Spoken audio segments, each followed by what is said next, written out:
하겠습니다.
하겠습니다.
408장 하겠습니다.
신실하게 진실하게 찬양하겠습니다.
시간이 되었습니다. 다 같이 묵도하심으로써 2026년 1월 25일 교회력으로 주연저로 제3번째 주일 오전 예배를 하나님 앞에 올려드리겠습니다. 다 같이 묵도합니다.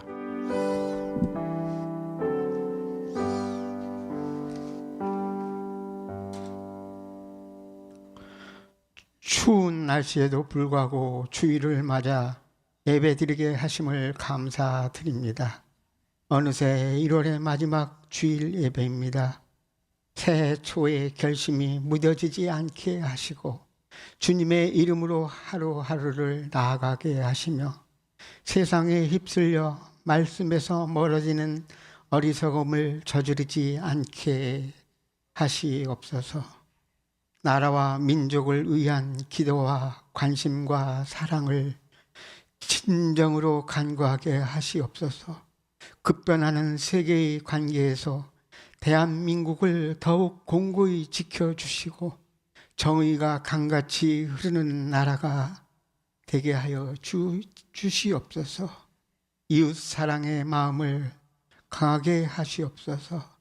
춥고 미끄러운 날씨에 성도님들 건강을 지켜주시고 중보기도로 훈훈하고 아름다운 서부교회가 되게 하시옵소서. 중고등부, 유년부 함께하사 지적으로 신체적으로 성장함에 따라 믿음도 더욱 발전하는 축복의 청소년들이 되게 하시옵소서. 오늘도 예배를 위하여 수고하는 운전하는 손길, 반주의 손길, 찬양의 봉사, 다가와 차를 준비하고 안내와 청소 등으로 수고하는 손길과 마음에 더욱 흡족한 은혜와 축복을 허락하시옵소서. 서울에 계신 원로 목사님 네 분 건강으로 함께 하시고 노년의 삶이 건강의 축복 또 자녀 손들을 통한 기쁨으로 채워지게 하시옵소서. 오늘도 단위에 아끼시는 사자님 더욱 영력을 더하시고 수고와 헌신을 더욱 빛나게 하시옵소서. 헌신 예배로 인도차 오후에 신뢰원 교회 가실 적에 은혜와 사랑과 진심이 감동의 장으로 펼쳐지게 하시옵소서. 예배 시종을 부탁드리며 죄에서 구원해 주신 예수님 이름으로 기도드립니다. 아멘.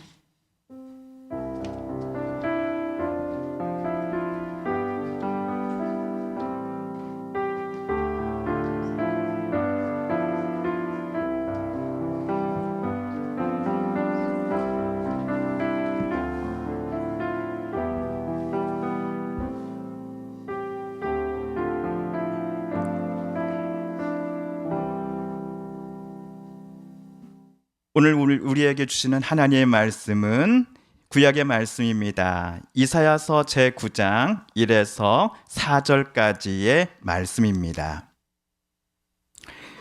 구약 성경 977쪽경에 있습니다. 이사야서 제9장 1에서 4절까지의 말씀. 2026년 1월 25일 주연절후 제3번째 주일 오전 예배 오늘 우리 함께 읽고 묵상하겠습니다. 저희 여러분 한 절씩 마지막 4절 말씀 한 목소리로 함께 봉독하겠습니다. 먼저 1절 말씀입니다. 전에 고통받던 자들에게는 흑암이 없으리로다. 옛적에는 여호와께서 스불론 땅과 납달리 땅이 멸시를 당하게 하셨더니 후에는 해변길과 요단 저쪽 이방의 갈릴리를 영화롭게 하셨느니라. 흑암에 행하던 백성이 큰 빛을 보고 사망의 그늘진 땅에 거주하던 자에게 빛이 비치도다.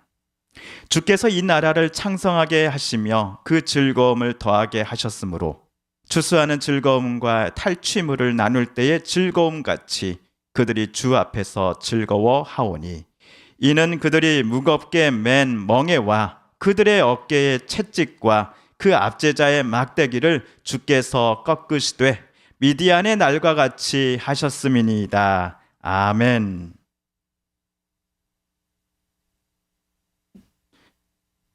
작년 말 신임 감독 김연경이라는 TV 프로그램이 방영을 했습니다. 우리나라 배구 전 국가대표요 배구의 황제라고 불리던 전 선수 김연경이 은퇴 후 선수들을 꾸려서 신임 감독에 도전을 한다라는 내용의 TV 프로그램이었습니다. 놀라운 점은 그 팀의 선수들입니다. 한때는 프로 무대 코트 위를 누볐지만 실력이 부족하다거나 팀에 자리가 없다라는 이유로 방출이라는 아픔을 겪었던 이들이었습니다. 이 프로그램 시작 때만 하더라도 배구계 관계자들은 이들 선수들을 향하여 이제 끝난 선수인데 더 성장 가능성이 있을까? 라고 의문표를 찍어 놓았던 상태였습니다. 그러나 대학팀, 프로팀과의 시합을 거듭하면서 이들 선수들은 김연경 감독의 혹독한 훈련 속에 조금씩 성장하는 모습을 보여주었습니다. 이것이 시청자들에게 큰 감동을 주었지요. 그 결과 신인 감독 김연경이 이끌던 팀의 선수 중 2명이 다시 프로구단에 입단하는 기적과 같은 반전 드라마를 써 내려갔습니다. 이 감동적인 사연이 또 많은 이들에게 희망을 주기도 하였습니다. 그래서였을까요? 한국배구연맹은 그 공로를 인정해 오늘 오후에 열리는 이 배구 여자 올스타전에 김연경 전 선수에게 감사패를 증정한다고 합니다. 그리고 어느 여자 외국인 여자 배구 선수의 이야기도 훈훈한 감동을 우리에게 전해줍니다. 1월 24일 어제죠. 이 어느 모 팀의 배구팀에서 뛰는 레베카라는 선수가 한국 여자 배구 연맹이 발표한 여자부 MVP에 선정이 되었습니다. 이 레베카 선수는 지난 2021년 국내 여자 배구팀의 선수로 이미 뛴 바 있습니다. 그러나 외국인 용병으로서는 실력이 애매하다라는 이유로 중도에 퇴출을 당합니다. 그녀는 다시 한국에 오고 싶어 했지만 국내 팀 모두가 그녀를 외면합니다. 당시만 하더라도 국내 구단 모두가 레베카 선수는 이미 선수로서 끝난 상태야 라고 판정했기 때문이었습니다. 그러나 레베카는 포기하지 않고 낯선 타국 땅에서 실력을 갈고 닦으며 때를 기다립니다. 결국 퇴출 후 5년 만에 작년 어느 국내 팀에 복귀합니다. 그 팀의 새로운 일본인 감독은 레베카를 자기 팀 용병으로 선택을 했습니다. 감독의 기대에 부응하며 이 선수는 소속팀을 리그 소속 순위 2등으로 견인하는 최고의 주인공이 되었습니다. 그리고 어제 MVP도 받았지요. 그야말로 선수 인생에 있어서 최고의 반전 드라마를 그녀는 현재 찍고 있는 중입니다. 우리가 반전 드라마 할 때 반전의 정의는 다음과 같습니다. 이야기나 상황의 흐름이 급격하게 바뀌어 예상과는 전혀 다른 결과를 나타내는 것을 의미합니다.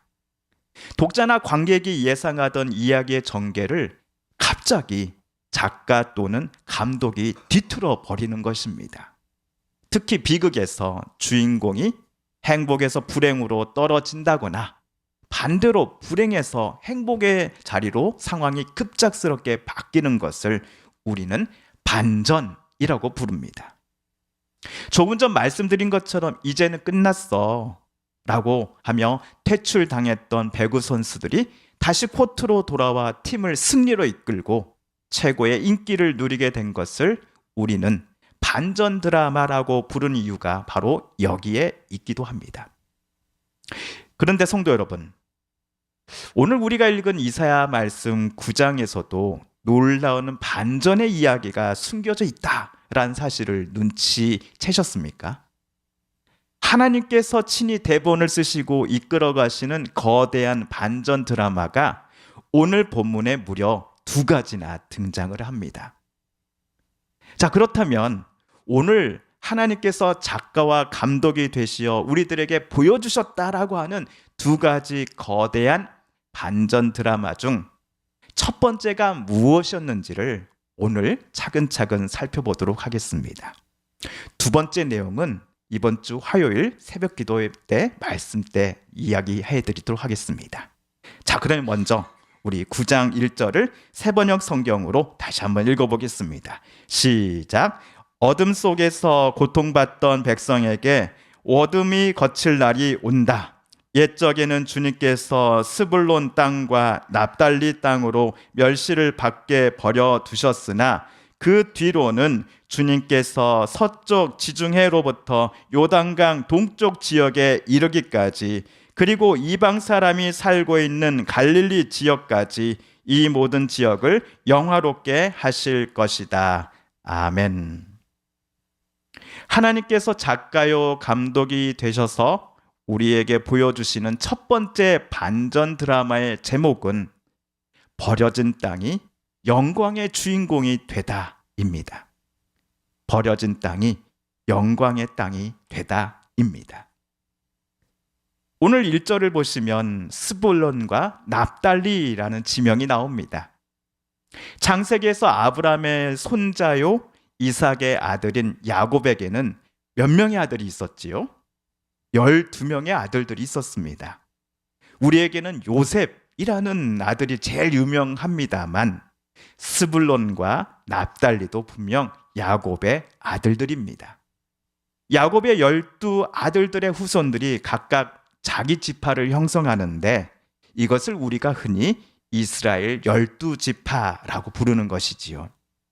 애굽에서 이스라엘 백성들이 모세와 아론의 지도하에 애굽을 탈출하였고 젖과 꿀이 흐르는다고 하는 가나안 땅으로의 입성과 그리고 정착은 모세 다음에 새로운 지도자 여호수아 때에 가능했습니다.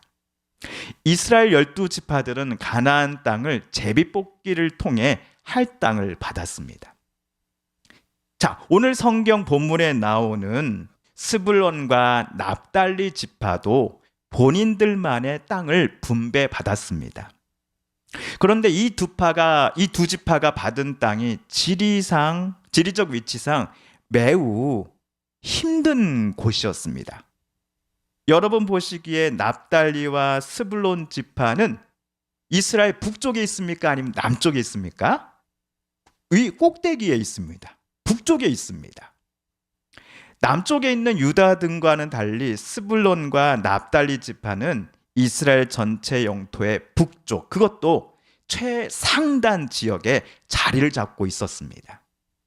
다른 민족 또는 다른 나라가 이스라엘에 쳐들어와 전쟁을 벌이면 제일 먼저 싸워야 하고 전쟁 시에 제일 큰 피해를 입을 수밖에 없었던 곳이 바로 스불론과 납달리 지파가 차지한 땅이었던 것입니다. 오늘 우리는 이사야 9장을 읽었습니다. 9장은 제1 이사야가 활동했던 시기에 쓰여진 책입니다. 당시 오늘날의 이란, 이라크 그리고 팔레스틴 땅을 휘어잡던 최대 강국 아수르가 북이스라엘과 남유다를 잡아먹으려고 하는 위세가 매우 강했던 시기였습니다. 실제로 북이스라엘은 주전 722년에 아수르의 공격을 이겨내지 못하고 수도 사마리아가 함락되고 맙니다. 그런데 수도가 함락되기 10년 전에 스불론과 납달리 지파의 땅은 이미 아수르가 접수한 상태였습니다. 아수르 왕은 이들 두 지파의 땅을 자기네 행정구역으로 편입시켜 직접 통치했습니다. 그 땅의 원주민들이 살았던 이스라엘 12지파 중 스불론과 납달리의 후손들은 아수르 본토로 포로로 끌려갑니다. 대신 그 빈자리는 누가 채우느냐? 다른 나라에서 붙잡아온 다른 민족 포로들로 채워졌던 것입니다. 자, 이 때문에 스불론과 납달리 후손들이 여호수아 때부터 자리를 잡고 살았던 이 지역은 보수적인 유대인들에게 이스라엘의 순수한 피를 잃어버린 지역이요, 정결치 못한 사람들이 사는 곳으로 낙인이 찍히게 됩니다. 지도를 보시면 원래 두 지파가 살았던 지역에 무슨 호수가 있습니까? 이 호수를 가리켜 우리는 갈릴리 호수라고 부릅니다. 자, 이 갈릴리 호수를 가리켜 남쪽의 유대인들은 이렇게 불렀습니다. 이방인의 갈릴리. 갈릴리와 주변 땅 그리고 거기에 사는 사람들은 이스라엘 민족의 순수성을 잃어버린 곳으로서 멸시받는 땅이요, 또 남유다 사람들은 이들을 정결치 못한 사람으로 낙인 찍어 놓고 있었기 때문이었습니다. 예수님께서 태어나신 곳은 베들레헴입니다. 하지만 30살에 공생애를 본격적으로 시작하기 직전까지 어린 시절부터 20대 후반까지 거의 30여 년을 지내며 성장했던 곳은 어디였을까요? 나사렛입니다. 그래서 우리가 예수님을 나사렛 예수님이라고 부르지요.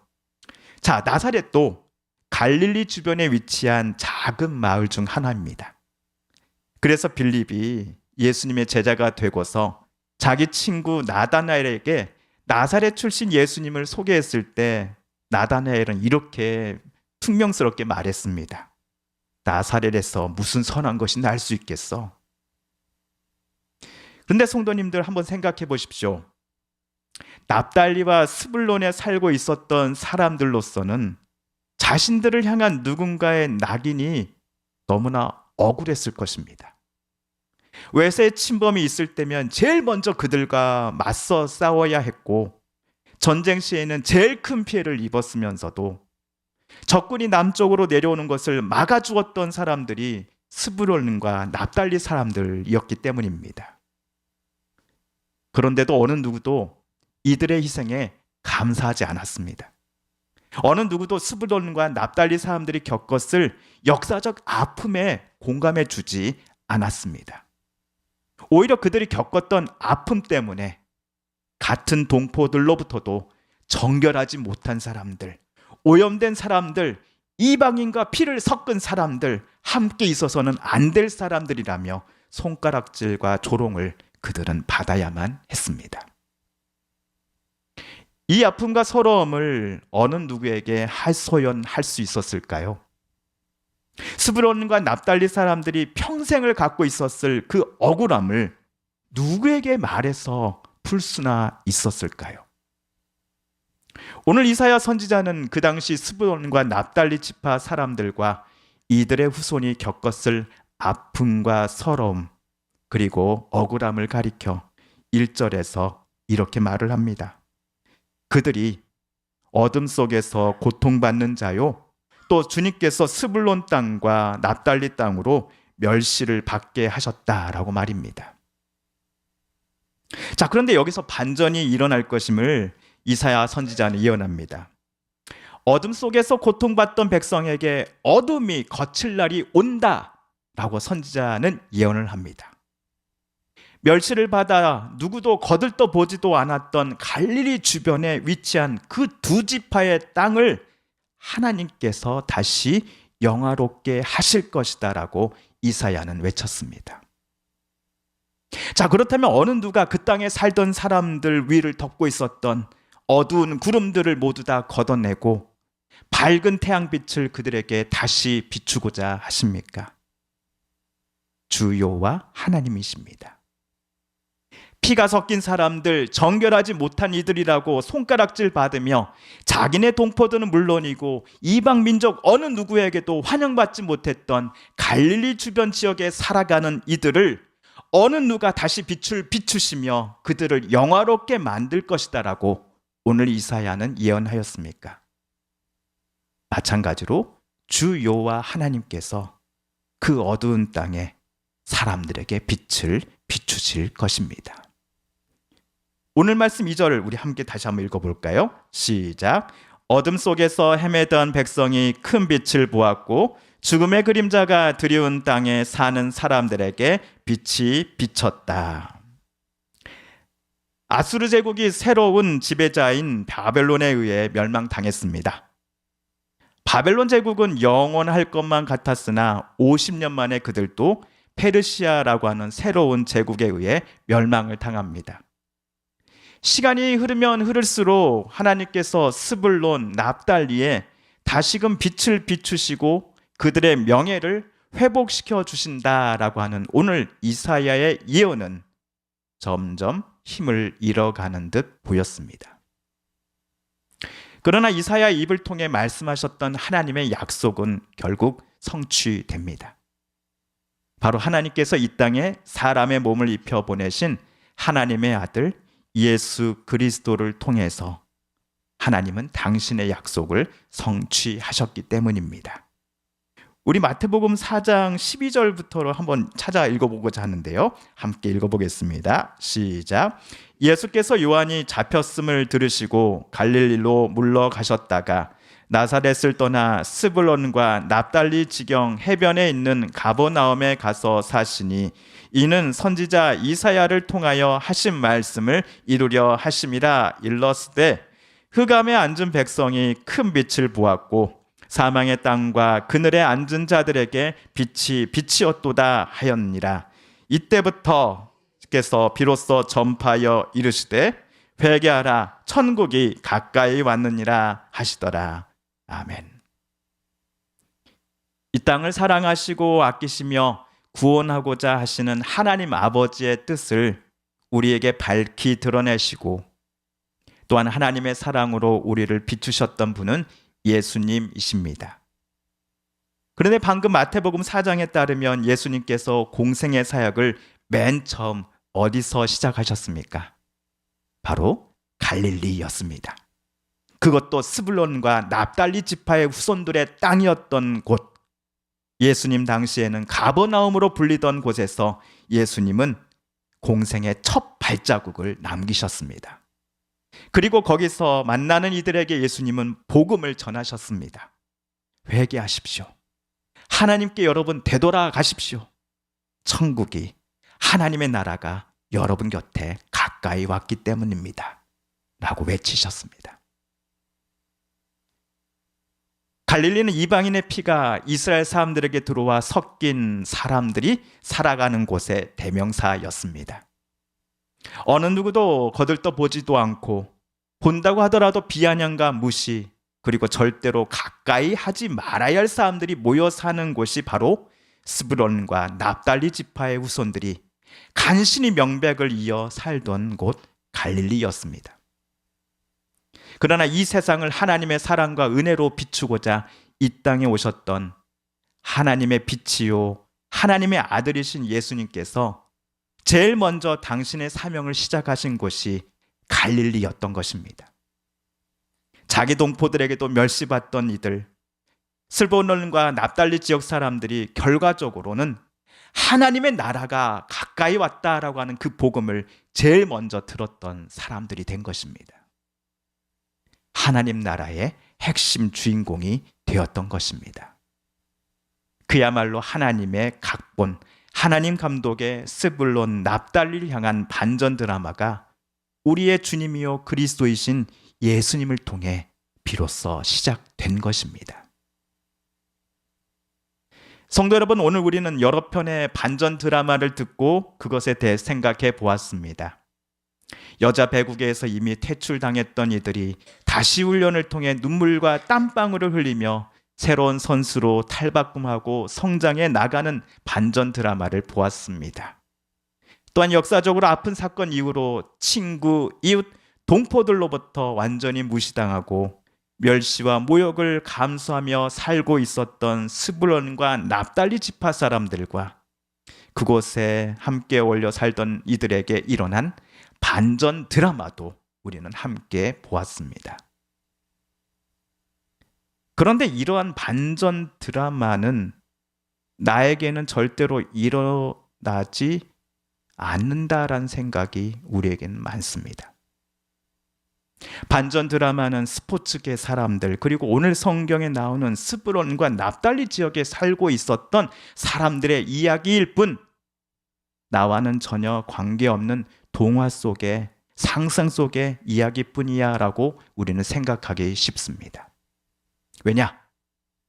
나도 참으로 아픈데 나도 너무나 힘든 상황에 놓여 있어서 허우적거리는데 내게는 스포츠 선수들에게 그리고 오늘 성경 속의 스불론과 납달리 사람들에게는 나타났던 그 반전 드라마의 비읍자도 내 삶 속에서는 일어났다라고 말할 순간이 단 하나도 없어 보였기 때문입니다. 자녀의 미래를 위해 경제적인 한계로 인한 아픔 때문에 그리고 내 앞날에 대한 염려와 걱정 그리고 건강의 회복을 위해 하나님께 우리는 수없이 기도했습니다. 그러나 내 기도는 철저히 하나님께서 차단하신 것처럼 느껴졌고 오히려 하나님은 나를 극단으로 몰아넣는 듯한 느낌을 받으셨던 분들도 우리 중에 계실지도 모르겠습니다. 하나님마저도 나를 외면하십니까? 하나님마저도 왜 저를 모른 척 하십니까? 라는 기도를 수없이 들으셨던 분은 있지 않으십니까? 그러나 오늘 예수님의 다음 말씀을 꼭 기억해 주십시오. 누구든지 자기를 높이는 자는 낮아지고 누구든지 자기를 낮추는 자는 높아지리라. 그리고 모든 사람들이 거들떠 보지도 않고 어떻게 해서든지 같이 있지 않기 위해 자리를 서둘러 피했던 스불론과 납달리 사람들에게 제일 먼저 예수님께서 찾아가시어 하나님 나라로의 초대장을 제일 먼저 전해주셨던 장면을 잊지 말아 주십시오. 비록 우리가 원하는 방향, 시간, 그리고 우리가 희망하는 모습으로 우리의 기도가 이루어지지는 않을지라도, 즉 극적인 반전 드라마와 남들이 그렇게 자주 하는 간증할 사건들이 우리에게 당장 생겨나지 않는다고 할지라도 하나님은 우리의 자리로 찾아오셔서 늘 우리와 함께 하시며 저와 여러분의 삶을 가장 선한 모습과 방향으로 이끌어 가실 것이다라는 믿음과 확신을 우리 성도님들은 절대로 놓지 말아 주십시오.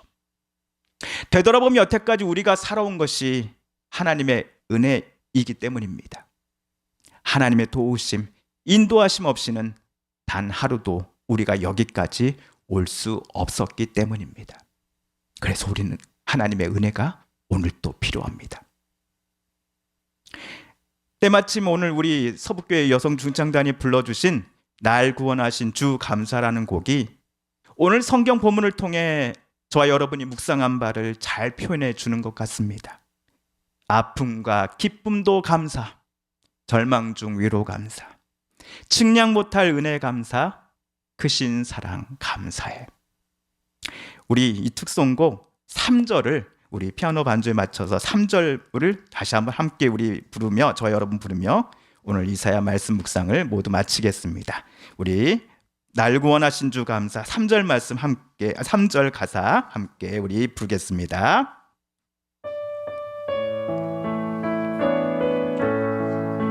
길가에 장미꽃 감사, 장미꽃 가시 감사, 따스한 가정 희망 주신 것 감사, 기쁨과 슬픔도 감사, 하늘 평안을 감사, 내일의 희망을 감사, 영원토록 기쁨과 슬픔도 감사, 기쁨과 슬픔도 감사, 하늘 평안을 감사, 내일의 희망을 감사, 영원토록 감사해. 아멘. 기도하겠습니다. 이제는 우리 구주 예수 그리스도의 은혜와 하나님 아버지의 그 크신 사랑과 성령 하나님의 교통하심이 사랑하는 우리 서북교회 모든 성도님들과 가족들 위해 이제로부터 영원까지 함께 하시기를 간절히 축원드리옵나이다. 아멘.